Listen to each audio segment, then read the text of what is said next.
আপনারা দেখছেন খবর 24, সময়ের সাথে আমরা।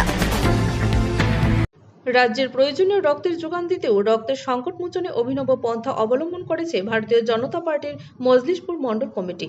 রবিবার সংশ্লিষ্ট মণ্ডল কমিটির উদ্যোগে বিজেপি জনজাতি মোর্চার ব্যবস্থাপনায় জিরানিয়ায় এক স্বেচ্ছা রক্তদান শিবির আয়োজন করা হয়। এই রক্তদান শিবিরে উপস্থিত থেকে সংশ্লিষ্ট এলাকার বিধায়ক তথা রাজ্যের মন্ত্রী সুশান্ত চৌধুরী বলেন, ইতিমধ্যেই 10 মজলিশপুর মণ্ডল এলাকা থেকে 500 ইউনিট রক্ত ধাপে ধাপে দান করার লক্ষ্যমাত্রা স্থির করা হয়েছে। এরই অঙ্গ হিসেবে প্রতিটা মোর্চার উদ্যোগে আজকের এই রক্তদান শিবির। তিনি আরো বলেন, আগামী দিনে রাজ্যের মুখ্যমন্ত্রীর উপস্থিতিতে মণ্ডলের উদ্যোগে মেগা রক্তদান শিবিরের আয়োজন করা হবে। সাধারণ মানুষের জীবন রক্ষার্থে গোটা মণ্ডল এলাকার বিভিন্ন মোর্চার সহযোগিতায় যেভাবে রক্তদানে কার্যকর্তারা সম্মিলিতভাবে এগিয়ে এসেছেন, তার জন্য আজ সকলের প্রতি অভিনন্দন জ্ঞাপন করেন মন্ত্রী সুশান্ত চৌধুরী। মজলিশপুর মণ্ডল আয়োজিত এই রক্তদান শিবির ঘিরে সাধারণ মানুষের মধ্যে যথেষ্ট উৎসাহ উদ্দীপনা পরিলক্ষিত হয়।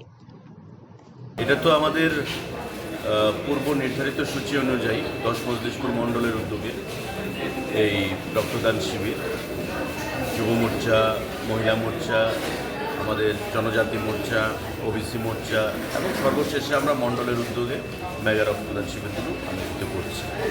ইতিমধ্যে আজকে 3 দফায় হচ্ছে। প্রথম যুব মোর্চার দ্বারা হয়েছে, পরবর্তী সময়ে আপনারাও সেখানে উপস্থিত ছিলেন। আমাদের আরেকটি রক্তদান শিবির অনুষ্ঠিত হয়েছে এসসি মোর্চার দ্বারা, এবং আজকে আমাদের উপজাতি যে জনজাতি মোর্চা, সেই ভাইয়েরা বোনেরা রক্তদান শিবির এখানে আয়োজন করছে। আমরা লক্ষ্যমাত্রা ধার্য রেখেছি 500 ইউনিট ব্লাড আমরা মজলিশপুর মণ্ডল থেকে দেব বিভিন্ন ধাপে, এবং ইতিমধ্যে প্রায় 150 ইউনিটের উপর ব্লাড কালেকশন হয়ে গেছে এই 3 ধাপে।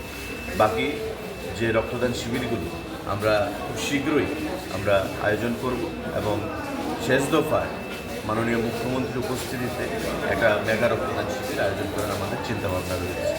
আর আপনারা জানেন যে রক্তের কিছুটা স্বল্পতা রয়েছে, এবং রাজনীতির বাইরে সামাজিক দায়বদ্ধতার অঙ্গ হিসাবে আমাদের 10 মজলিশপুর মণ্ডল এই রক্তদান শিবিরের জন্য আমরা উদ্যোগী হয়েছি, এবং আমি তাদের প্রত্যেককে ধন্যবাদ জানাচ্ছি, অভিনন্দন জানাচ্ছি।